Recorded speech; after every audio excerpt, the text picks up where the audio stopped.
Hi, everybody. It's Gene Simmons, and you're not, and you're listening to the Potter Than Hell podcast with Steve, BC, BB, and Dylan. But you knew that, didn't you? Ladies and gentlemen, welcome to the Potter Than Hell podcast. This is your last stop on the crazy train of hard rock and heavy metal. So sit back, buckle in, and hang on. Here we go.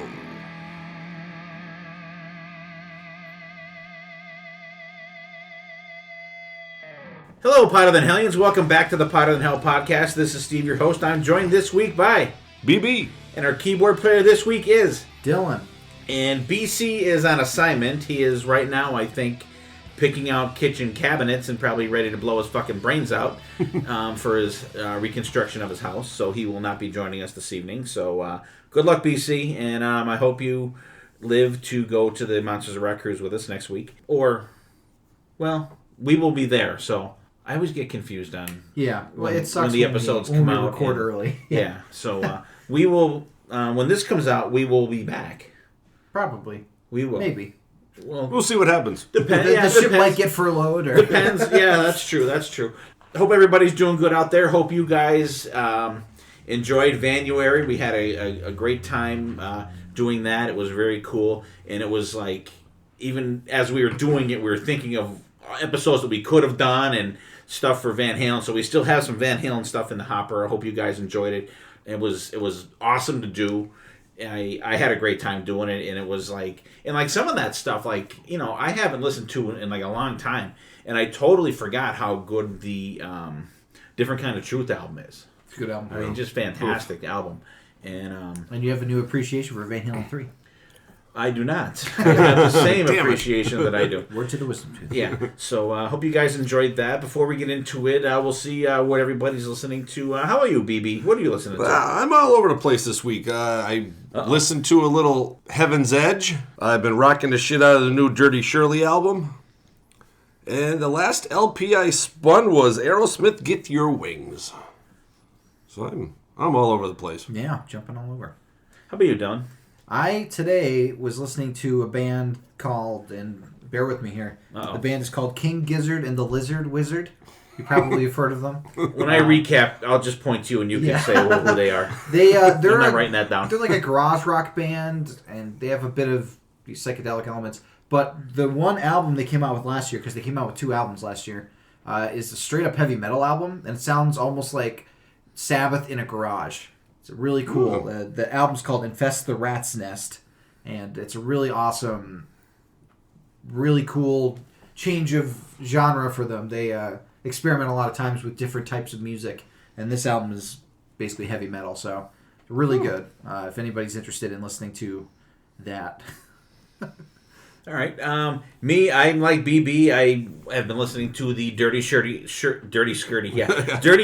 album. And actually, BB and I were having a little text conversation back and forth today about that album. Really solid. I think it's good. I think the album builds as it goes along. And George Lynch just absolutely freaking tears it up. We were talking about the singer. I can't think of his name. I can't freaking pronounce it. Like Dino something. Yeah. Dynamite. Yeah. But... And I feel that he has a David Coverdale feel to his voice. BB thinks he's got a combination of Coverdale, Dio, and Miles Kennedy. Yes. But I mean, you can't go wrong with either one of those guys. So it's really good album. I really enjoy it. I've been listening to the new Sons of Apollo album. It's I asked Sonny Pooney. He's a big fan of. Jeff Scott Soto, who was the singer in that, and I asked him, and he said he listened to it once, and he probably won't listen to it again. Wow. Because it's too proggy for him, I think. Huh. He said there's too much keyboards and too much guitar shit going on in there. Interesting. And he's not a guy that likes the long songs, which, you know what, if it's not for you, it's not for you. But Jeff Scott Soto will be very disappointed to hear that.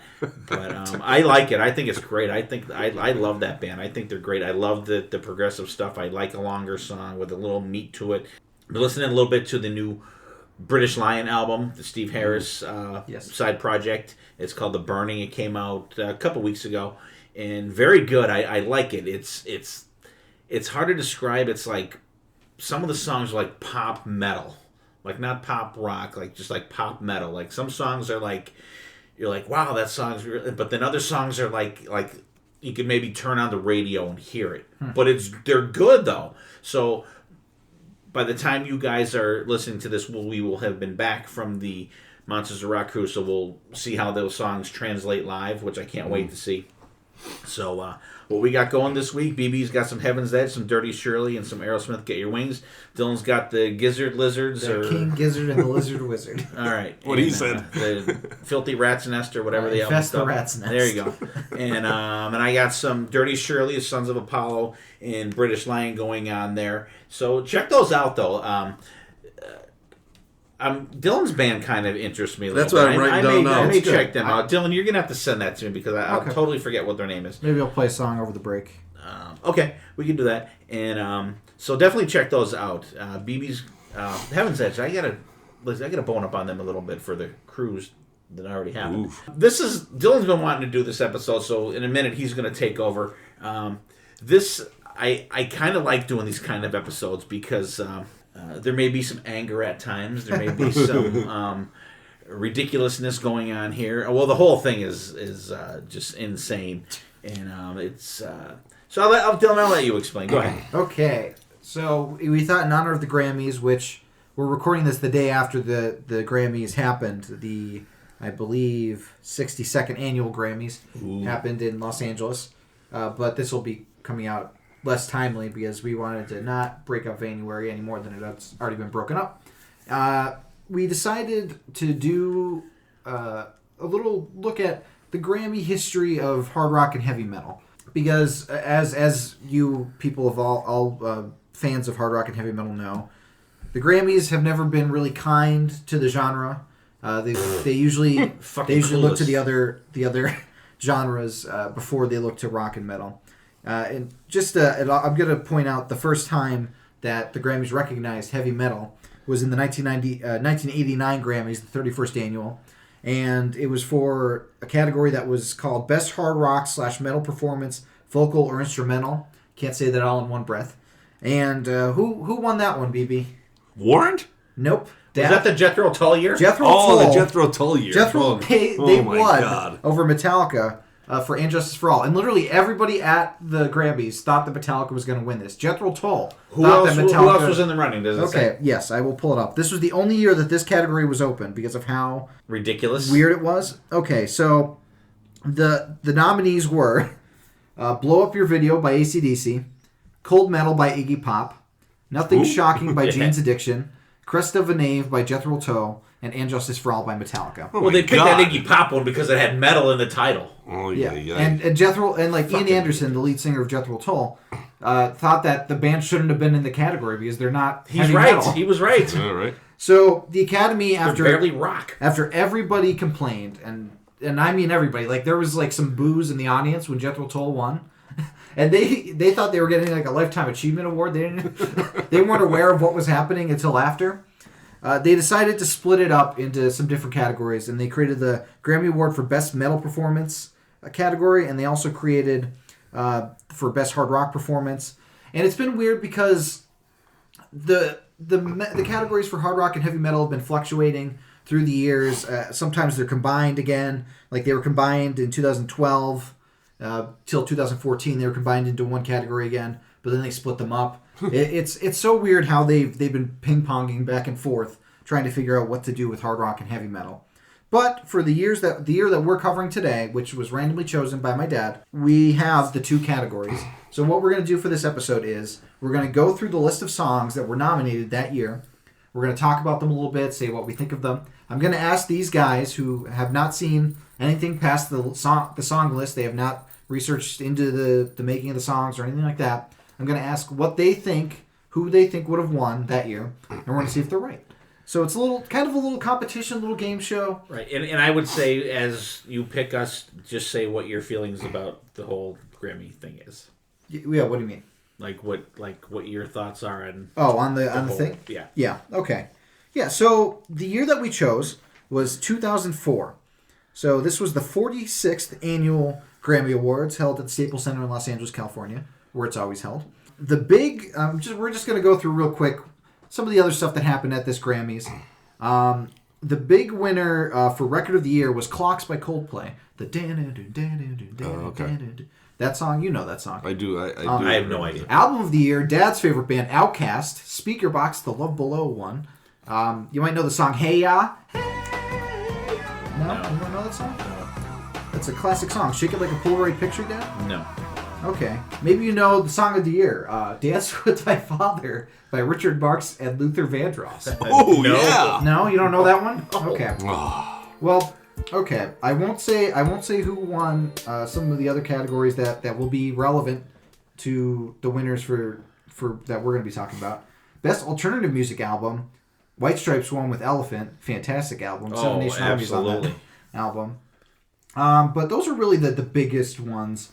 Everybody usually goes for those ones.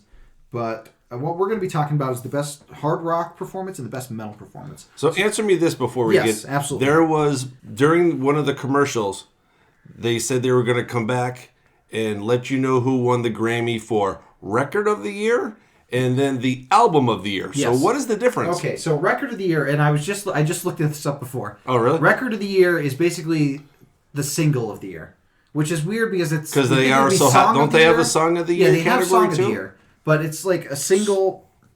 It's just another category for some jackass to win. Yeah, the description is for commercially released singles or tracks of a new vocal or instrumental recordings. Tracks from our previous year's albums may be entered, provided the track was not entered the previous year and did not win and the album did not win a Grammy. It's rewarded to the artists, producers, recording engineers, and mixers, if other than the artist, according to the description. So it's weird. I still don't quite understand it because I don't know why it's not just Song of the Year. Okay, but perfect. Yeah. Okay. So what do you guys want to start with? Do you want to start with hard rock or heavy metal? Go with metal first. Metal, okay. That's the order that I did them in. Well, that's actually the order that you gave them to us in. Okay, so the Grammy Award for Best Metal Performance. Now, to be considered a part of the Grammy Awards, you need to have released the music between October 1st and September 30th of the previous year. So for this one, it would have been October 1st of 2002 to September 30th of 2003. It's a weird-ass fucking distinction. I don't know why they... I mean, to give enough time to vote, I guess, and to listen to all the music. It's weird. The Grammys have always been controversial for a number of reasons, but also for this reason. Also, another thing to point out, this was the year that Janet Jackson had the nip slip during the Super Bowl. Ooh. So she was scheduled to perform, but they had to put her on a 5-second delay just in case that happened again. Mm-hmm. So damn you, delay. Interesting note. Okay, so the nominees for 2004 Grammy Awards for Best Metal Performance are, and this is in alphabetical order by artist, as to not give away any hints, Korn, Did My Time, from the album Take a Look in the Mirror, but also from the soundtrack of Lara Croft Tomb Raider, Cradle of Life, I believe. Ooh, Angelina. Marilyn Manson, Mob Scene, from the Golden Age of Grotesque. Metallica, from Saint Anger, the same name of the album. Spineshank from Smothered. The album that it appears on regularly is Self-Destructive Pattern, but I believe it was a single at the time it was released. And Stone Sour Inhale from their self-titled debut album. Okay, so BB, what do you think of the songs that were nominated? I think this group is a lot better than the other group we're going to talk about, I think. The Korn song, Did My Time. I really liked the opening riff, the little crash cymbals, the deep bass kind of throughout the song. I thought was really, really good. And the music I thought was actually kind of good. And the vocals started growing on me after I listened to it a couple times. I even like, there's even a part when it slows down a bit, like towards the chorus, and then it really kicks back in again. But the only thing I really didn't like about the song, how it just, like, some people like it, some people don't. Right at the end, it just, like, boom, cut off. Like, there was no, like, Hard out. Yeah, boom, done. That was it. Should I just keep going? Keep going. All right, so then song number 2, the Marilyn Manson, the Mob Scene. Very Velvet Revolver-ish, I thought, or STP to start. Okay. There's something in there that I'm like, wow, it's kind of maybe more STP than Velvet Revolver, but it's in that little genre. His vocals I thought were really good. The cheerleading kids are kind of funny, especially when they're saying B of C, or they're saying be obscene, but it sounds like they're saying B of C. Then they say BB. Well, because they knew you were going to be here and we're going to talk about it. Yeah, it's shouting out into the future. And there wasn't, I enjoyed that one. It wasn't as bad as I expected. You know, Marilyn Manson kind of teeters every once in a while for me. I'm not really deep into them, but I thought it was another good song. Song number 3, Metallica, Saint Anger. I believe we talked about this before because the drums on the song are fucking horrible. It sounds like like they're hitting it off like a flat tire or something. That goofy boing thing that they went through this whole song is unbelievable. But there are drum parts in the song that are really, really good. They don't have that boingy sound to them. It's when he's not hitting the snare. I love the chorus part. It's almost like a little Metallica spoken word rapping type thingy. But then I had a look because I listened to this, So in my head, probably after listening to the song about 5 times, I looked down, I'm like, 5:57 mark. Man, this song is long. Because it just seems like they keep repeating the same thing over and over and over again. It's like 7.5 minutes or something. Yeah, it's a longer song, but it just the drums alone just kind of turned me off the song. Okay. Number 4, Spine Shank. I wrote down, who the fuck are these guys? I go, who the fuck are these guys? They probably won. The music and the vocals are pretty good. It's one of the shorter songs, so it's kind of short and sweet to the point. The vocals aren't to me like a metal. They're more like a maybe like an alternative kind of banding sound. Nothing really spectacular about it. Just the spite of I have no clue who these guys are. And then the last song, Stone Sour and Hail. This is my favorite song out of the 5. Loved it. Loved the music. Loved the vocals. The powerful lyrics are just like mind-blowing. Like even this, there's a heavy Cookie Monster part. It's probably only like 5 or 6 lines. I even enjoyed that. I thought it fit well. So that was probably the favorite out of my list. Okay. Dad, what do you think of the nominees? Okay, Korn. I fucking hate Korn. I think they're terrible. On the Cob? I like Korn on the Cob, but the band Korn with a K fucking blows. I hate it. Backwards K. Fucking hate them. Although the song, it's pretty heavy in the beginning. I think the production's terrible on this song. It's not too bad, though. I don't hate it like some of the other crap that these guys put out. I like this kind of stomping feel to it. It's got like a Scottian stomp kind of feel to it a little bit. Yeah. Music is pretty cool, like underneath the chorus. No guitar solo, so that gets points off for me. Marilyn Manson Mob Scene. It's got I think it has a Rob Zombie feel at the beginning. Rob Zombie. Okay. I really do. I totally got that. Actually, when I first started playing it, and then I went back a couple times, like right at the beginning, and went back and listened to it, and like definitely had a Rob Zombie feel to it in the very beginning. Not too bad. I like the riff in the pre-chorus and the chorus. It's a decent song. I enjoy the vocal effects parts in the songs, and I usually don't go for that shit too much, so that must show how much I really don't like some of this shit. But the ending is very cool.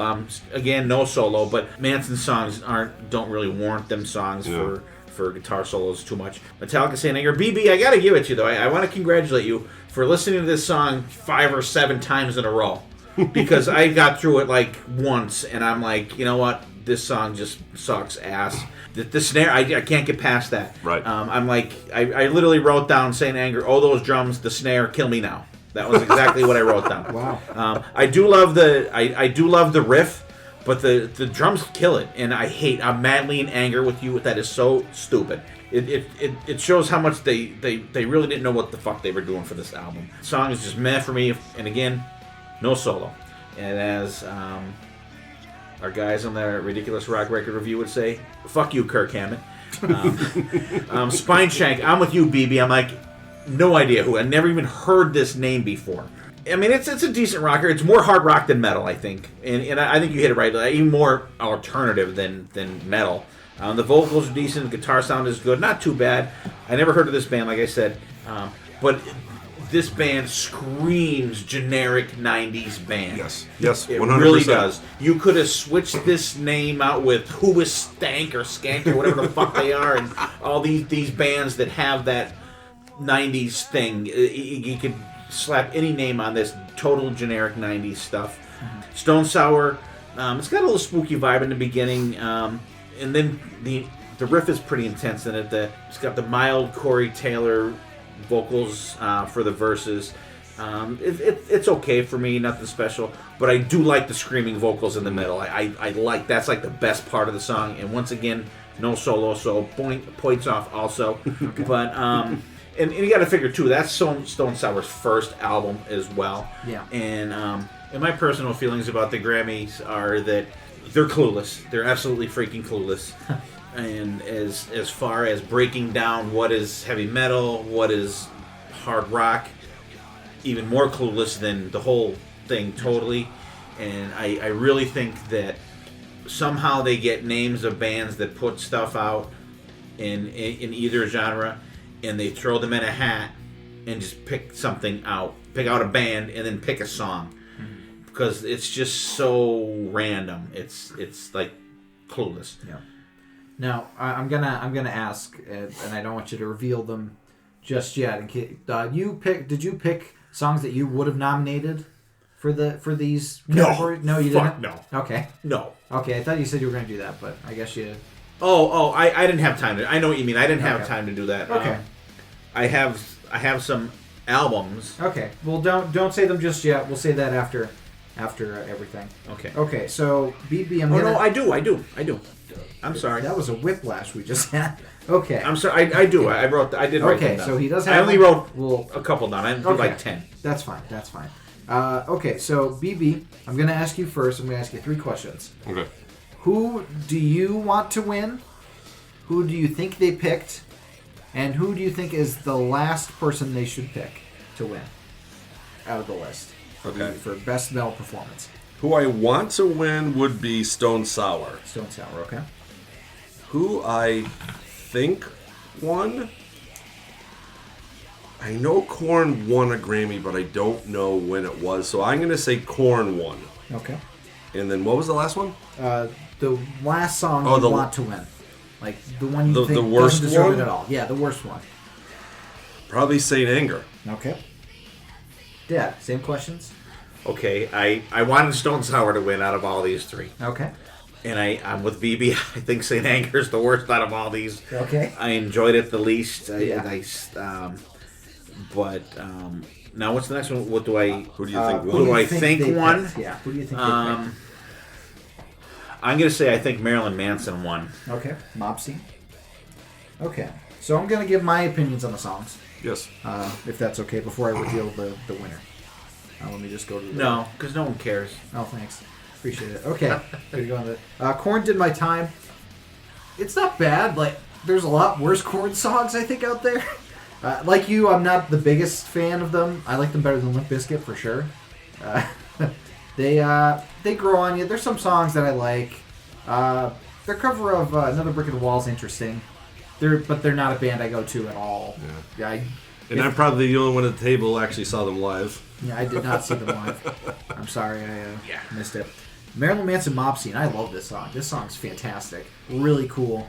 I really liked the cheerleaders, like everybody said. That was a really cool part. It kind of reminded me of, what was that one band we covered that was the why? Oh, it was the Damned Things. The Y-E-L-L. All of my friends are going to... Remember that part in the one song? Oh yeah, from Cell. Yeah. That's Cells. Cells. Yeah. That reminded me of that part, so I really liked it. Saint Anger, God, the drums are really overwhelming in that song, and it's so repetitive too. It's a very repetitive song, and It's at least 4 minutes too long. yeah, And if it was 3.5 minutes, it would still be 3.5 minutes too long. yeah. I like the opening riff. If you can hear it underneath the drums, They drown everything out. It's terrible.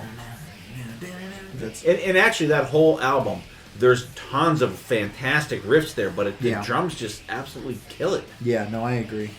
Spine Shank, I actually like this song.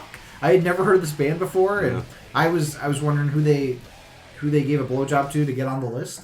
But it's cool that they got there. It's a good song. It's definitely of the time, for sure. It screams to me late 90s, early 2000s. Sure. It's very... No, I'm wondering if they released... Is that they don't have like one album out? Do they have 4 albums? I'll go through some of the history of these bands after I give the winner out, because some of it's interesting. And then the last song, Stone Sour and Hail. Stone Sour's great. I love Corey Taylor. I think this sounds different than what they sound like now, which is cool to hear the progression. They definitely are inspired by, again, this time period. You could tell that it's from this time period. It sounds very much of the mid-2000s, which isn't a bad thing. And, it's sometimes being dated to a certain time is good, and I think it is in this case. Just like who I want to win, I'm not going to say because that would give it away. So I'm just going to go and... So apparently who the one you like the most won? No. Oh, okay. No. Well, why would I say that I want them to win if they won? Okay. So, the Grammy Award for Best Metal Performance goes to Saint Anger by Metallica. Are you fucking kidding me? Nope. Jesus H. fucking That Christ. shows you how clueless they are. That shows you how fucking clueless they are. That's probably why that lady quit, and then she was like, said there show was like favoritism. bullying going on because it's all They show favoritism. favoritism. Yeah. See? It's a popularity contest. Yeah, Metallica Saint Anger won. They probably felt bad from last time. I'm going to be honest. I think that a lot of the Metallica picks throughout the Grammy history are definitely like... Trying to make up for it. We fucked up Trying to make up for it. Here's your We're prize so sorry. again. Here's your Grammy for the worst sounding drum performance in a song or video. Ever. Yeah, Saint Anger won. It's very, very shocking. And you both picked it as the song that you did not want to win. Now, why aren't you saying your picks? Come on, tell us your picks. I wanted Mob Scene to win because I think Mob Scene was the best I did too. song. That was my pick. I wanted them to win. Well, because I didn't want to say I wanted Mob Scene to win because then you guys would have been like, oh, well, Mob Scene didn't win. So I see what you're doing. And actually, I thought that Mob Scene was the best song of all of them, but I wanted to see Stone Sour win. Yeah, absolutely. If that makes any sense. Yeah. So I'm going to go real quick through a little bit of the history of these bands. So Spine Shank, they were active from 1996 to 2004. They broke up. This was it for them. Well, they broke up, and then they came back from 2008 to 2016. Since we got a Grammy nomination, let's get back in the studio. They had 4 albums. Yeah. Strictly Diesel in 1998, The Height of Callousness in 2000, Self-Destructive Pattern in 2003, and Anger, Denial, Acceptance in 2012. Yeah, they basically they had an amicable split in 2004. It was mainly due to musical differences. In that they didn't win the Grammy. Yeah, they broke up because they were very disappointed by that. They reunited in 2008. They came out with an album. And then they were like quiet after they came out with the album in 2012. And then 2016 they were like, we're just shutting the band down. There's nothing. We're not going to do anything else. Right. So they kind of dropped off the face of the earth. They were probably really staking on that Grammy win. And then they lost to Metallica Saint Anger. They're like, well, if we can't beat that piece of garbage, there's no sense of continuing. I don't want to live. I'm going to go through some of the other artists and like what they were nominated for Grammy-wise, otherwise. Marilyn Manson had 3 other nominations, but always the bridesmaid, never the bride. Let's see. Korn was nominated for 1, 2, They won 3, something. 4, 5, 6. They were nominated for 6 Grammys. They won 2. Did Bob Kulick get it? Is this the year Bob Kulick got his Grammy? Maybe. Stone Sour, they were nominated for 3 Grammys. Oh. They did not win. And Metallica, Oh, boy. they were nominated for 1, 2, 3, 4, 5, 6, 7, 8, 9, 10, 11, 12, 13, 14, 15, 16, 17, 18, 19, 20, 22 Grammys. And they've won them all. And they won... Well, don't give it away because it'll be... Yeah, but we're doing different years. Yeah. But they were nominated all these times. I didn't say for what categories or anything. Okay. And they won 9 times. No. So, just a little snapshot of how the bands did. So, Dad, before we go into our hidden gem, why don't you give some of the stuff that you would have nominated? Okay, and this is like overall, so Yeah, this that's is fine. for both. I looked through that year of like albums that came out and stuff. There wasn't a ton of great hard rock and metal that came out those years. There were some. I mean, there were some really good ones. So what my picks? 1, 2, 3, 4. I have. Actually, I have 6. Okay. Do you want to give 3 now and then 3 after the other one? Yeah, okay, I can do that.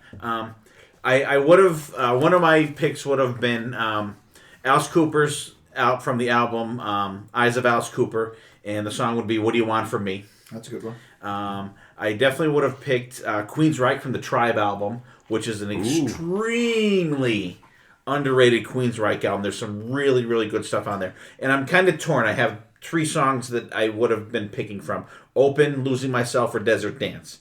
And also Anthrax put out "We've Come For You All," and the song definitely would have been "Refuse to Be Denied." Okay.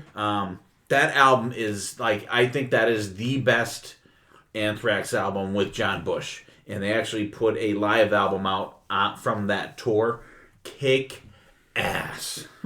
So then I got 3 more, and I'll bring them up later. Okay. Cool. So that was the first round of the Grammy nominations for 2004. We will be having a performance by the hidden gem artist that Dad will introduce right now. Yeah, the Hidden Gem song, the lead up to it this week is going to be from my boys Wolf. Awesome metal band. Love these guys. The song's going to be called, the song is called Dark Passenger from the 2014 album Devil Seed. Freaking great album. I was able to actually pick this up maybe a month or 2 ago on vinyl, like cool red vinyl, and it came with the CD in it. I mean, I already had the CD, but it came with a CD in it. Friggin' excellent. And they have a new album coming out March 13th called Feeding the Machine, and they already have a song released from that, so check them out. The band is Wolf, and the song is Dark Passenger from Devil Seed. Ladies and gentlemen, for the first and only time in Grammy history, Wolf.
All right, hidden gem time, people. I'm gonna go first this week.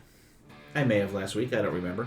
My hidden gem. It's not really hidden, but it is a excellent gem. And I'm gonna pick my girl that BB and I did a meet and greet with her in Philadelphia area, down in Ardmore, at the Ardmore Theater, I think it was. Nita Strauss. The song is Algeria from the 2018 release Controlled Chaos. Just a ripping song.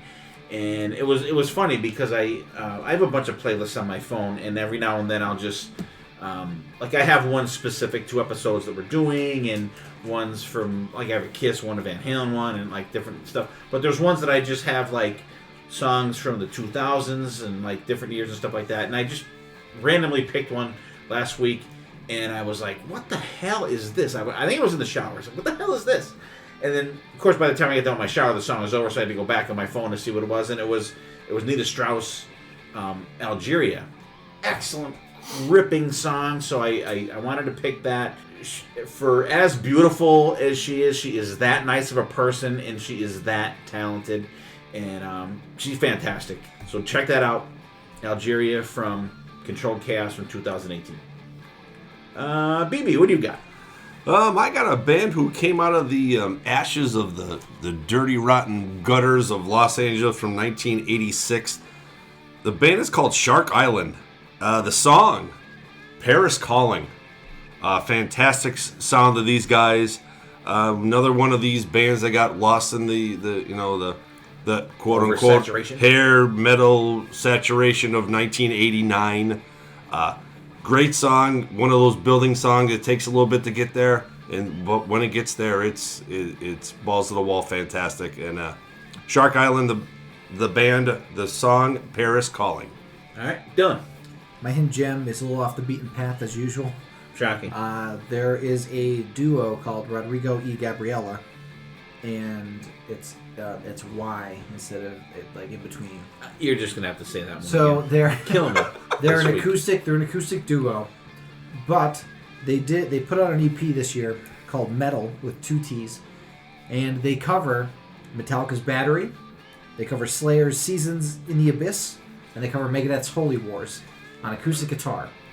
Very cool. Good church group. It sounds fantastic. They shred it up on the acoustic. They get the picking and battery is insane how fast they go. It's just crazy, and it's just 2 acoustic guitars. There's no vocals. They use the guitars as percussion basically. It's really impressive. It's a really awesome. How many people are in this band? It's just the duo, Rodrigo and Gabriela, and that's what their name means in Spanish. Rodrigo y Gabriela, because Y in Spanish is and. Oh, okay. Well, so what is the name of the album? Educational. The album is Metal with 2 T's, and it's an EP. Very cool. All right, so check out Rodrigo and Gabriela. Yep. On acoustic guitar, shredding some Metallica and some Slayer, some stuff, Megadeth. and some Megadeth. Don't forget Megadeth. Check out Shark Island, Paris is Calling from BB. And check out Nita Strauss, Algeria from me, from the 2018 Controlled Chaos album. And we'll get back into the Grammys for the Best Hard Rock Performance of 2004. Yes. And Dylan, grab the steering wheel again, even from the guy that does not have a driver's license, but grab the fucking steering wheel anyways. Okay, so I'll work the gas pedal. Before we get into the hard rock nominees, I want to go through some of the performances that happened that night. So, and it's funny how it kind of rhymed with this year's ceremony, because there was an opening with Prince and Beyonce doing a medley of Purple Rain, Baby I'm a Star, Let's Go Crazy and Crazy in Love, and we had a Prince tribute. This ceremony, which is weird because he died in 2016, so I don't know why we're having a ceremony. Because it's the Grammys. CBS is promoting some kind of thing. They have some kind of documentary on Prince for. That makes sense. Oh, really? Month. Oh, okay. Yeah. There was a Werewolves of London artist who died. Warren Zevon. He died like right before the ceremony, basically. So they gave him a little tribute. Here's one that's really interesting. So Guns N' Roses performed Paradise City, and this was during the nebulous years that we had no idea what the fuck they were doing. Was Buckethead on stage? I think Buckethead was during. All right, get the KFC. But bucket they didn't perform it alone. They performed it with children's, like the children Choir? like, music group called the Doodle Bops. Do you remember the Doodle Bops? I remember Kids Bop. No, it's not Kids Bop, thank God. No, Was it they the were Wiggles? they were like a children's band, and they were like live action cartoon characters. They had a show on Disney Channel from 2005 to 2010. That's why I was asking if you knew, Right. because your kids might have watched it. But Apparently one of my kids watched it. it's so weird that Guns N' Roses was so desperate for attention that they were like, we will perform at the Grammys. If you want us to perform with these children entertainers, sure, we'll do it. But Might as well also, have done it with the Teletubbies. they weren't the only artists to perform with children's entertainers that night, because Nelly boy. and P. Diddy, as you know, Puff Daddy, they performed with the Wiggles. See, the Wiggles, there you go. So like, I don't know what was going Dear on. Lord. Perform with the Teletubbies. Come on, who? And I was mistaken. Metallica. I was Metallica, Lizzie Jethro, Borden. Metallica, Jethro Tull. I was mistaken earlier. Janet Jackson was not allowed to perform. Justin Timberlake was allowed, and he apologized for the Super Bowl incident on stage. Why would he apologize for her nipple? But because he was the one that ripped the shirt, Dan, if you remember. I do remember. But and yet she wasn't allowed on. That's like he was the one that did the ripping. The Foo Fighters performed Times Like These with Chick Corea, who's a famous keyboardist, and actually he performed the very first song with the house band at this Grammy Award. So it's rhyming. And the White Stripes performed Seven Nation Army, Dad's favorite band. Okay. I like this song. It's okay. Yeah, Seven Nation Army is fantastic. It's not fantastic. It is fantastic. It's good. It's so good. It's one of the best songs ever. They play it at stadiums. Now you're getting really They crazy. play it at football stadiums across the world. So they all play shit too. Okay. Let's simmer down. Okay. Let's get into the Best Hard Rock Performance Grammy Award.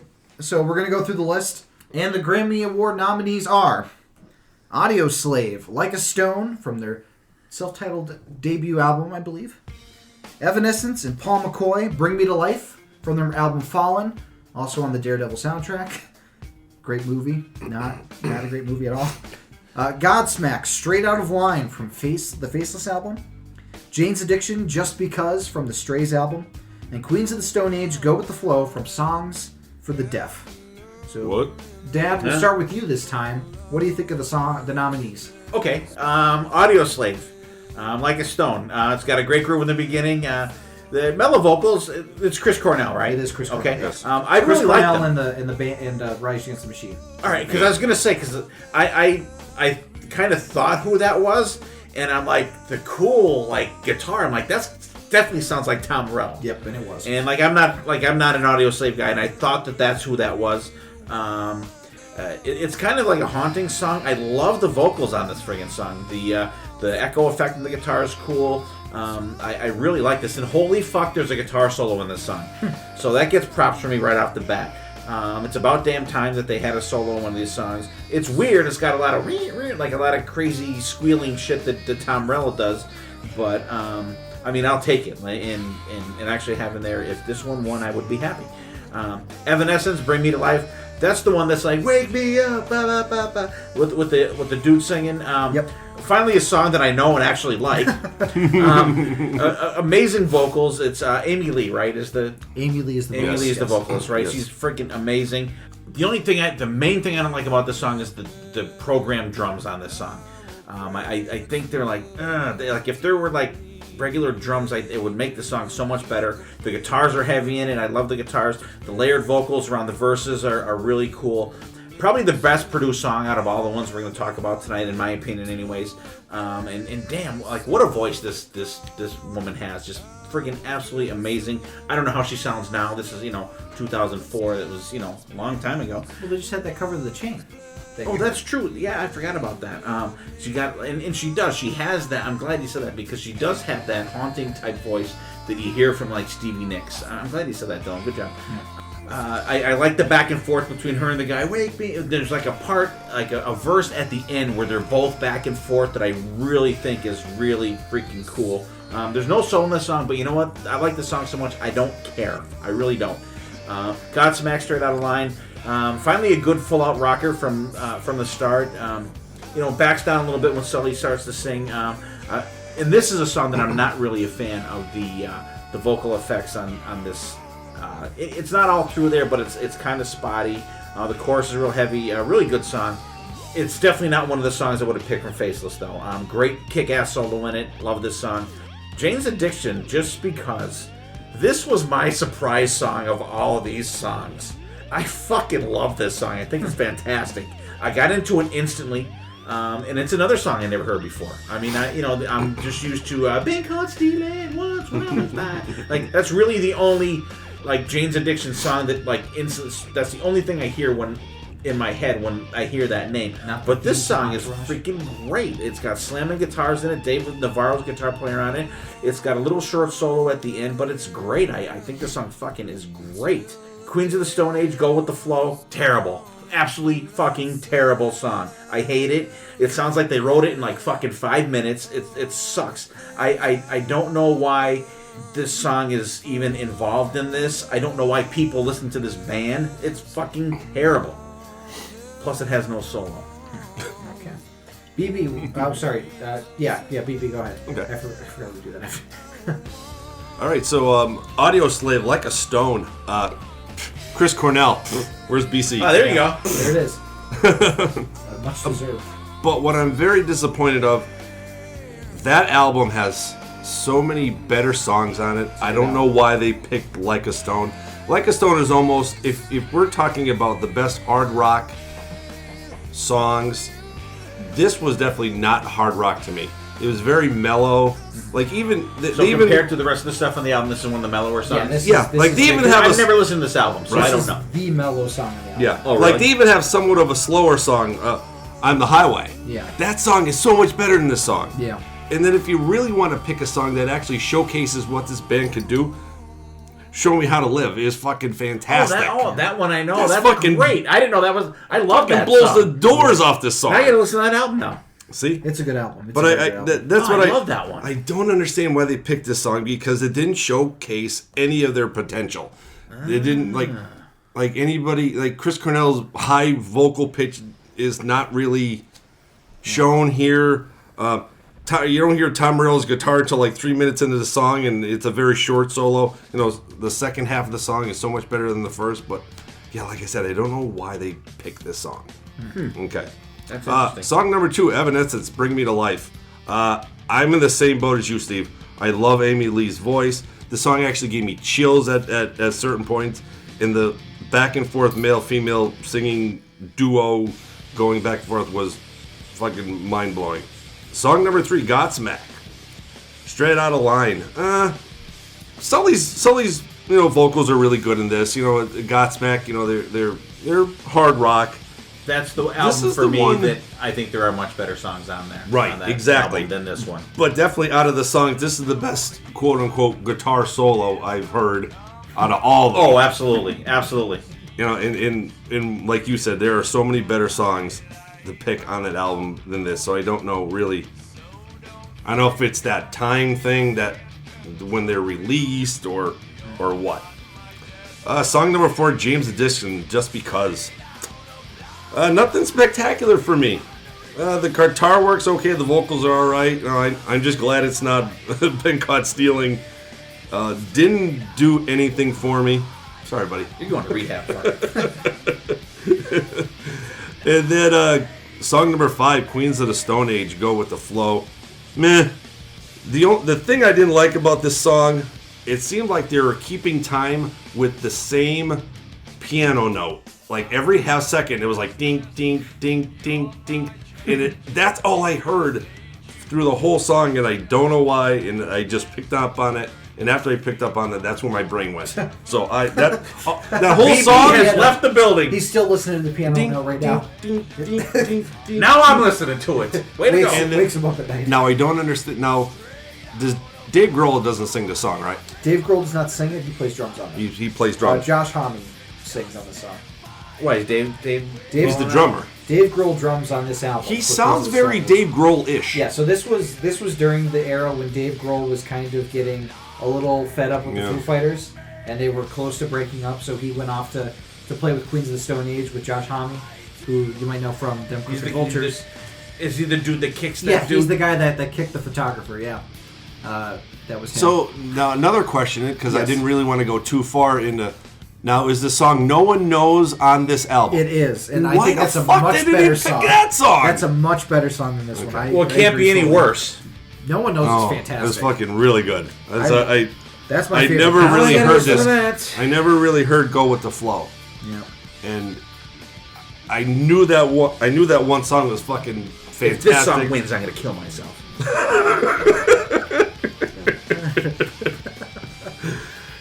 Yeah, so that's Okay. that's what I have. I really hope. So let's go through, Dad. Who do you think is gonna? Who do you want to win? Who do you think is gonna win? What do you think is the last song that you win? Well, I think the worst one is Queen of the Stone Age. Terrible. Okay. Terrible. I'm gonna say I think Evanescence won. Okay. That would be my pick to win. I want. I want Jane's Addiction to win this because I really like it. Okay. BB. All right, who I want to win is definitely Evanescence. Bring Me to Life. Who I think won. Can I pick the same song? Yeah, Yeah. absolutely. I'm gonna say that one won, Okay. and then for me, the worst one is gonna be the Jane's Addiction, just because. Okay. Before I reveal, I'll go through my thoughts. I Just Live Like a Stone. There are much better songs on this album to pick. I didn't know that. Cochise. Cochise is a Cochise, really good one yeah. they could have picked. But I do like this song. I'm a big Audio Slave fan. It's Chris Cornell and Rage Against the Machine put together. You can't get any better. It's a fantastic supergroup. Evanescence and Paul McCoy, Bring Me to Life. So this song, you know that one song in your childhood that was just constantly on the radio and just always... Bring Me to Life was this song for me. You couldn't go into the It was car all without over the hearing, place. "Wake me up, wake Yep. me up." And you put on Daredevil, which is a terrible movie. That song's on there, and I can't Can't break the separate. two I up. can't separate them. So I always think of Daredevil whenever I think Bring Me to Life. So it's ruined the song for me. Amy Lee's a fantastic vocalist. The song is good. It's very much a 2004 song. Yes. It just immediately brings you to that. It brings me to that time period. I'm in elementary school, sitting in fourth grade, and Bring Me to Life is playing on some kid's Walkman. Yep. Godsmack, Straight Outta Line. It's a classic Godsmack song. It's a fantastic solo. Sol Yarna's great. He's really good. Jane's Addiction, just because I had never heard of this song before, and I liked it. I thought it was good. I like their other song. I like Bangkok Ceiling, Superhero. Now, is that from the same album? No, they're Oh, not okay. from the same All right. album, no. And Queens of the Stone Age, Go With the Flow. I agree with you 100%, BB. No One Knows should have been nominated for this. Go With the Flow is okay. I don't think it's one of their better songs. I love. There's so many other songs that are I better. don't understand where they pick the songs from. I'd That's- love to know that. That's one of their better albums too. Like that's a really good album because Dave Grohl's playing drums, so can't go wrong. But yeah, I wish they nominated No One Knows. Okay, so the Grammy Award for Best Hard Rock Performance of 2004 goes to Queens. No, I'm joking. I'm gonna say, don't even fucking tell me. It goes to Evanescence and Paul McCoy. Bring Me to Life. Yeah, BB.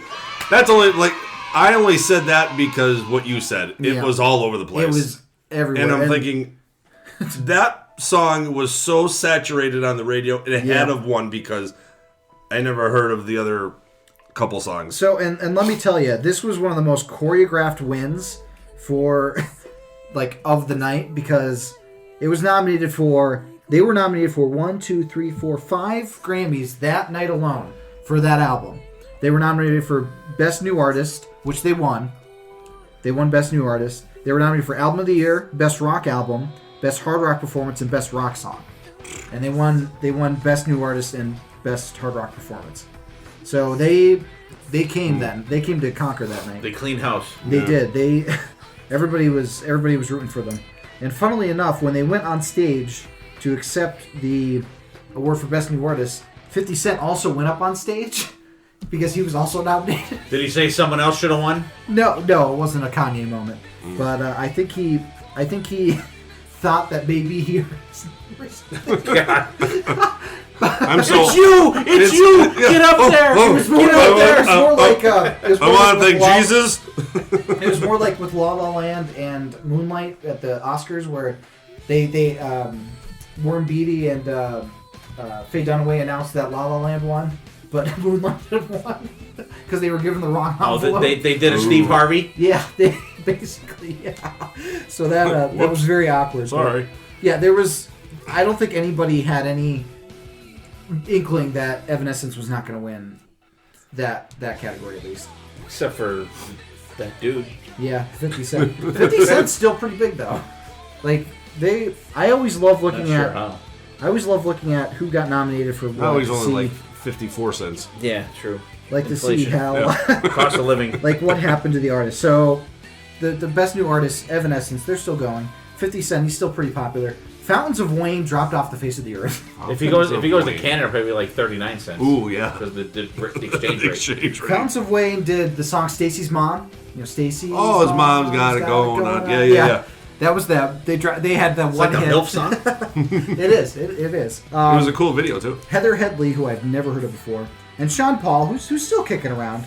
I think he's right now basically. Jean Paul? No, Sean Paul. Oh.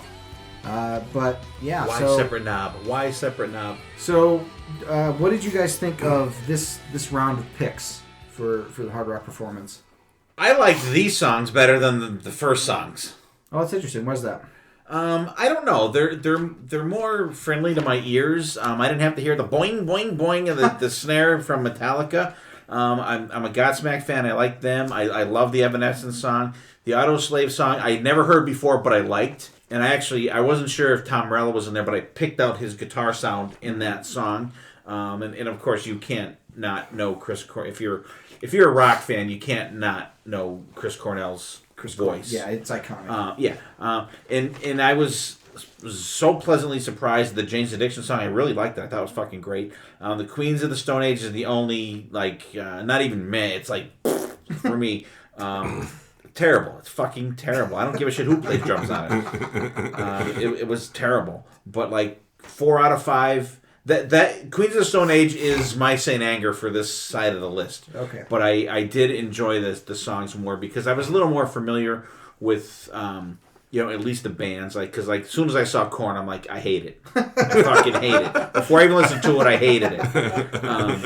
Spineshank, and I'm like, but at least all of the bands on the second one, I at least heard of all the bands. Spineshank, had no idea who the fuck that was. Okay. So it was a little more user friendly to my ears because I at least had heard of everybody. Yeah. And I don't think and I think they just did best metal performance, best hard rock performance, just to separate, just to have an extra category because. I don't know. Some songs are metal, some are hard. You know what I mean? Because the Spineshank song was more hard rock, and the Godsmack song was more metal. So it just continues to show the cluelessness of the Grammys process. Well, and I also want to point out, there are categories for straight rock stuff, as well as the metal and hard rock. But when I read the artists off, you'll understand why I didn't have you guys go through them. So, best female rock vocal performance. Trouble by Pink won. I like Pink. Pink is good. Pink's and awesome. I like most of these artists, but they're not what we cover on the show. Right. Michelle Branch was nominated. Avril Lavigne, Bonnie Raitt, and Lucinda Williams. Best male rock performance.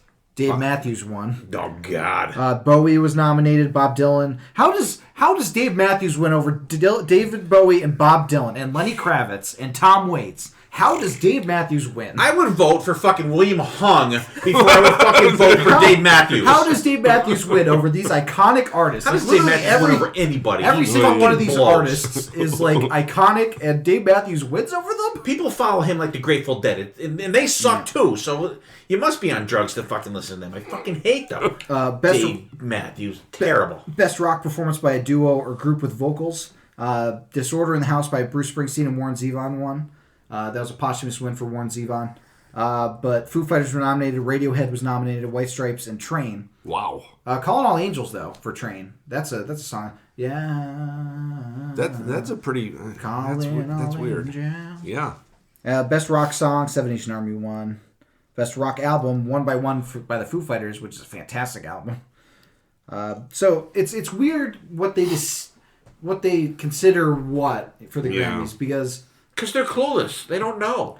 Yeah, like the winner of the Rock Album for this year, 2020, was Cage the Elephant for like the upteenth time, and I don't think they're rock. I think they're more alternative.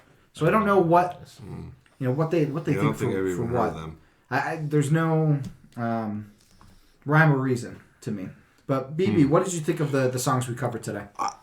I'm a little opposite of you. I think I like, as usual. Yeah, of course. I like the metal songs a little bit more. I thought they had a little bit more meat to them, a little bit more grind to them. Pretty much more what I would put in my headphones and kind of listen to. I was surprised at the Korn song. I enjoyed the Korn song, even the Marilyn Manson, the Metallica one. I think we all at the table kind of hated. If you can kind of cut out the boing, boing, boing, it wasn't that bad, but that just turns you right off when you hear it. And that Spine Shank, even though I never heard of them, it wasn't bad. Typical at this time, alternative rock, whatever you want to call it, blah, blah, blah. But that Stone Sour, that was probably the tipping of the scales for me. I love that one. Mm-hmm. But and then like the Autoslave was good, but I think we're on the same page of we could have picked a better song. Yeah. Evanescence, fantastic. Godsmack, it's all right. The Jane's Addiction, I really didn't care for in the Queens of the Stone Age. And, another one we already said we could have picked another song on there, but yeah, I was more in tune with the metal performance ones. Okay. Like I said, because it just had a little bit more meat, a little more better sound to them. So if you guys had to pick one of these artists to perform their song at the Grammys, who would you pick? I'm gonna, in Grammy form, just watching I watched that Eyelash or whatever her name Billie is, the Eilish, one. Yeah. Her I didn't know her name. Yeah, that's Billie Eilish. And that's what I was telling Casey last night. What's her name? BB Eyelash? What? Yeah, Billie Eilish. Billie Eilish. But I guess I watched that performance and it was so powerful and very stripped down. Right? Yeah. Because then I made her play the real song. Wow, that's not even really close to what she did. So just for that, I'm gonna say Stone Sour and Hail, because the lyrics were so powerful in that song, and the way they you think of Stone Sour today, I really think they could really make those vocals a lot more powerful. Yeah. Maybe even turn it down a little bit more and kind of sell it that way. So that would be my pick. Okay, Dad, what do you think? I'm going to go with Marilyn Manson because I think at the Grammys they really would have done a cool, crazy production for this song. Would have shocked the people. Yeah. Yeah, I really think that they would have just did something outlandish with Marilyn Manson on this song, and like I said, I think it has that Rob Zombie feel. It would have just been just a crazy production. I like the song. I think it would have been cool because it's not really a long song. I think they could have definitely fit that song within the time frame. They're not going to do Say in Anger. They're not going to let Metallica perform for fucking 7.5 minutes on this show for sure, right? So I think that they really could have done a cool production with Marilyn Manson and do a mini mob scene type thing on the stage, because it's amazing what some of these even the songs that are shit, what these guys can do in a quick production of a song and turn it around that quick. Yeah. Anymore, the stuff they can do, I think they could really do a song like that justice. Just to holy that I think that would be the holy shit thing of the night if they did that. True. I think for me, I would have liked to have seen Like a Stone played. I feel like Chris Cornell's vocals would have been the most likely to connect with the crowd with that song, and you have the great Tom Morello and Brad Wilk would be going crazy, and Tim Comerford would be just playing the bass all over, probably climbing up the rafters. Yeah. Even for a slower song, but I feel like that would be a really good Grammy band to play, and I mean, I would have liked to play Cochise instead, but they got nominated for Like a Stone, so it'd be weird if they didn't play that. They do a compilation, a little bit of Yeah, little they can meat do the and medley. potatoes there. They can do the medley. Yeah. But I think it's interesting looking back at past Grammy winners to see if the winners have stood the test of time. Because on occasion there will be a song like "Smooth" by Santana that okay. Love pops that up. song. That pops up every now and then. It's still going today. From the guy that With featuring Rob Thomas. Rob Thomas, right? But then you'll have songs like, let me look for a good one here, "Gravedigger" by Dave Matthews that nobody remembers in the next year. I just find it really cool to look at the time capsules and see what people thought was good, or if anybody had any controversy, if they didn't like the picks that were made. Like, I find it very interesting that Saint Anger won. Right. That screams to me Grammy politics, because if you listen, production alone, it's not on par with the rest of the songs that were nominated. It's Right. just not. Exactly. Yes, I agree with that 100%. It's completely underproduced and raw. It sounds like some kid in his basement cranked out a one-track take, and it's like, okay, here you go, Grammys. This is for you. Right. Whereas all these other songs, they put some time and effort into the production of it, and they clearly took their time writing it. And sure, Metallica was getting a lot of demons out for that album, but it's not their best work, and even they'll be the first to say that. Right. So I find it very interesting that they picked Saint Anger to win the Grammy. It kind of justifies to artists, I would say, maybe that sometimes you could do a jack-off album and get rewarded for it. Like, you don't have to put that much time and effort, and maybe that you could see that as a downfall of music where a throwaway thing is given praise, and the stuff that's worked on and you put a lot of effort into it just falls by the wayside. I do think Evanescence was the good pick to win, though, because that song It is very the powerful. strongest song out of all of those ones. Right. It has stood the test of time. Everybody knows the song. It was all over the place. BB, and I think for wake good me reason. Even though I don't like the song anymore because it was drilled into my head, Right. I can understand why it won the award it did. I think it really earned it in a sense. But what did you guys think of this overall thing? It was cool. It was different. It was something that we didn't have to listen to like 6 albums or anything for. It was when we, because Dylan asked me what year, and I just like threw out 2004. So, and I had no idea what albums were out at the time. And I'm not I don't think I've ever watched the Grammys at all, ever. I watched when they had Metallica and Lady Gaga, but I watched it after on video. So I've never literally sat in front of the TV when the show was on and watched it, ever.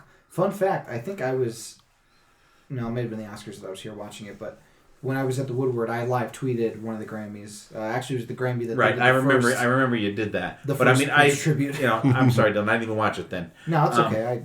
But like, I've never lived, You were and I don't. You were reading my tweets, right? That was how you're keeping up. I was, absolutely. I don't see myself in the future doing that unless like Iron Maiden or Kiss is on or something, which is never gonna fucking happen. They might shock the people.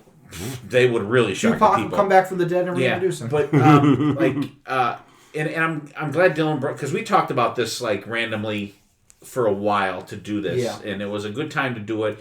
It was not very labor intensive. We had to listen to 10 songs, and I like to bring out how clueless the Grammys are, and I think for when we do the next one, we need to dig a little deeper and come up with your own, what your picks would be, because we kind of did this one by the seat of our pants, because we were kind of you were scrambling a little bit, but yeah, because we're a little bit behind on I am a little bit behind on what I usually have going on with the holidays and everything. Has been crazy with the coming up with the Monsters of Rock cruise and stuff. It's been kind of tough getting my shit together, because that's these guys. I'm like a fucking drill sergeant. I have shit usually planned ahead like 2 months in advance, which I don't right now.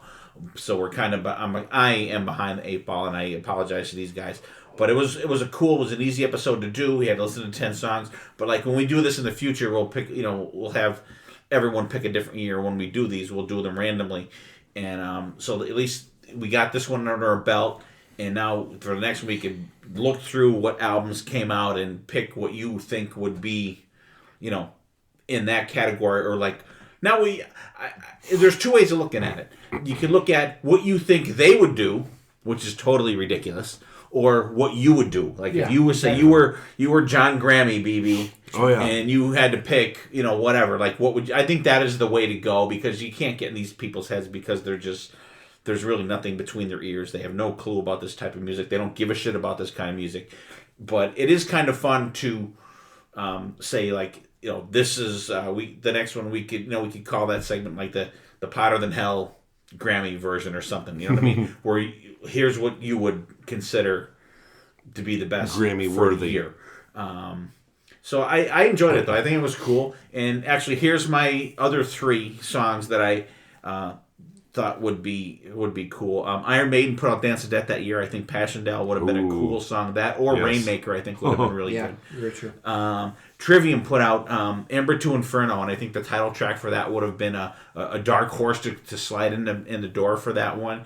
And I still probably would have picked Godsmack Faceless, but I would have picked the song Make Me Believe from that album. Amazing song. That is probably my favorite Godsmack song. It's amazing. BB, check it out. I can see you're looking. I'm not really ringing a bell with you. But the smoke's burning up there. Definitely check it out. So, that's what I would do. Great episode, Dylan. I'm glad we did it. And we do actually have some cool ones coming up. We definitely do. And but I'll just leave it at that. Yeah, great episode. Great topic. It's always great to see what was out at the time and what somebody thought was fantastic compared to, what we were actually listening to in 2004. I think that's why I picked that Bring Me to Life, because we said it before. It was all over the place. Mm-hmm. And stuff like that is just kind of like brings back a little bit memories of here and there of doing stuff. And, I remember that song and it was all over. But fantastic thing to do. I can't wait to actually do, different years down the road, because what we think should have been on this list and what was actually on the list, it's very surprising. So many of the albums, just like Audio Slave and Queens of the Stone Age, we could have picked different songs off of it. Yeah. But love it. I can't wait to get into the next year and just to actually see what they thought should have been on the list compared to, what we're going to put on our list. Yeah. I agree with you fully. I think it's really cool seeing this time capsule. I was 10 years old when this happened.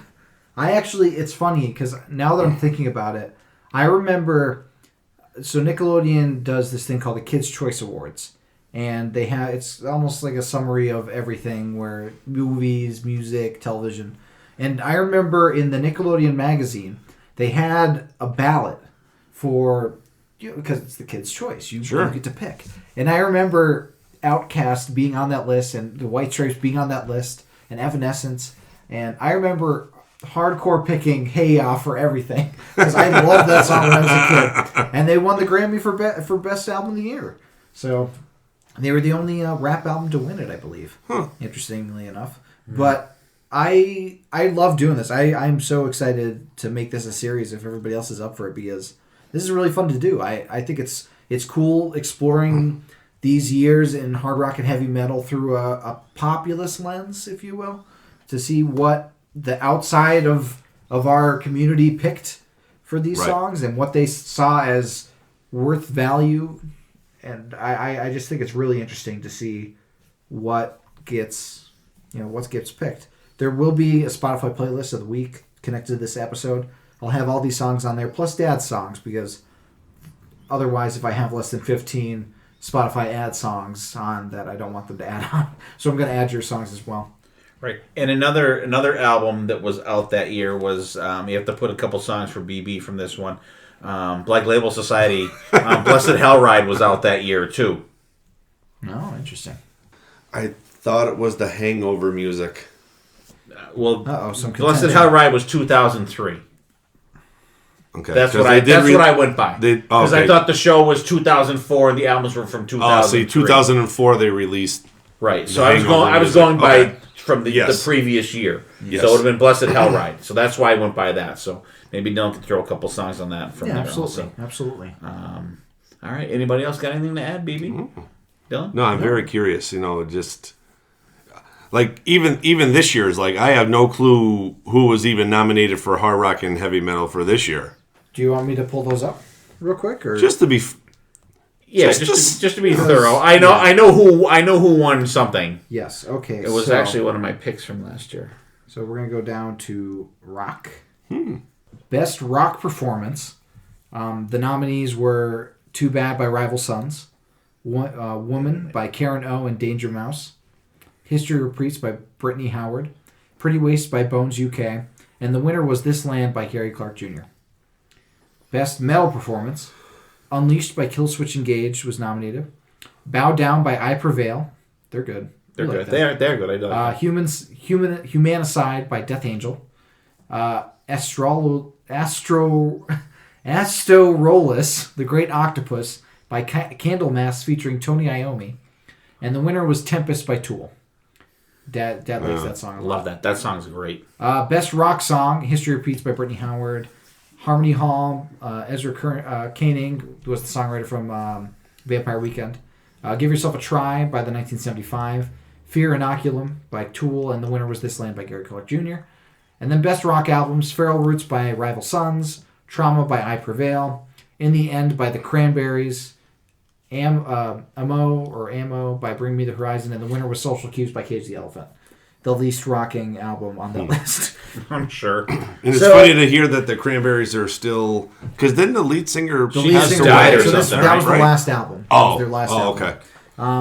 So you can see that the nominees of like the categories have changed since 2004 because hard rock performance is no longer in there. Best metal performance is still in there, and everything else is just like rock performance, song, and album. So the landscape's changed even in the 16 years. Holy shit! Is it 16 years? Wow. Jesus. It's just crazy to look at where music is nowadays as compared to 16 years Just ago. in 16 years you've been listening to Bring Me to Life. Right. Yeah. And I want to thank everybody out there for tuning in every week. We love each and every one of you guys. Thank you for interacting with us on Facebook and our social media things. Getting into our polls, which we need to get a poll going up, BB. I think it's Which just... Stone Age song do you think should have been? Yeah, there you go. I think it's just... I like doing this episode because I like just bringing up of how ridiculous the Grammys are. If anybody really goes by the Grammys and you're a hard rock or metal fan, you're missing a lot of good stuff out there. You really are. I think it was a great idea Dylan had, and once again, this is another topic that I was totally resistant to. I'm like, no, fuck that. But it is cool making fun of it and shit like that. It's they are not. Let me put it this way. I think the Rock and Roll Hall of Fame is really up on things compared to the fucking Grammys. The Grammys have gotten better since the Jethro Tull Metallica fiasco, but it's still crazy how they do things and stuff like that. But it is cool talking about stuff like that. And I you know what? And I'm gonna check out. And I'm gonna check out the Audioslave album. I like that Jane's Addiction song. I'm still not gonna listen to any more Korn. But it was fun to do, and I appreciate all you guys out there to listen to us. And like I said, we have a lot of listeners and supporters all throughout the world, different countries. I look at our stats, and the countries that we have people listening to us just totally astounds me. And we love every one of you guys. And take care of yourselves out there. Take care of each other. And we will see you next time. And there definitely will be a next time.